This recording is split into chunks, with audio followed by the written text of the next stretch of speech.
দিয়েছেন। তার মতো মানুষকে কাছে পেয়ে আমরা আপ্লুত ধন্য। এভাবেই আপনারা মানুষের সাথে থাকুন, পাশে থাকুন।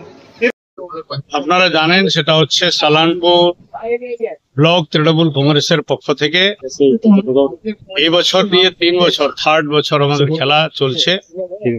21শে ফেব্রুয়ারি খেলাটা শুভ উদ্বোধন হয়েছিল, 22 তারিখ খেলা হয়েছে, আজকে 23 তারিখ। আজকে সকাল থেকে খেলা, 2টি সেমিফাইনাল খেলা হয়েছে এবং ফাইনাল খেলা এখন চলছে।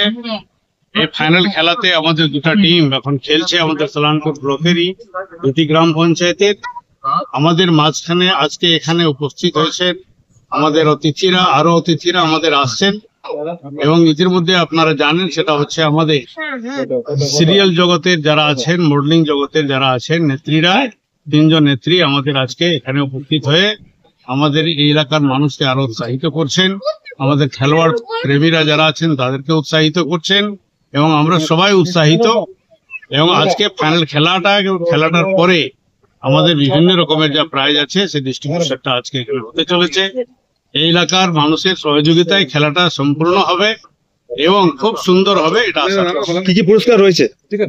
পুরস্কার যেটা রয়েছে সেটা হচ্ছে নগদ 50,000 টাকা যারা উইনার হবে, রানাররা আছেন তারা 30,000 টাকা পাবেন।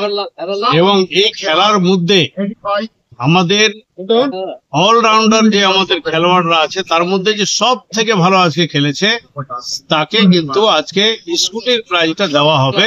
এটা কমিটি ডিসাইড করবে, খেলাটা শেষ হল। কতগুলি টিম অংশগ্রহণ করেছিল? কতগুলি টিম ছিল? এটা 12টি টিম ছিল, 11টা গ্রাম পঞ্চায়েতের 11টা টিম এবং এটা লেফট ব্যাংকের রিদ্ধি সিদ্ধি ক্লাব, যেহেতু খেলাটা এখানে পরিচালনা হচ্ছে সেই জন্য এখানকার একটা টিমকে এটার মধ্যে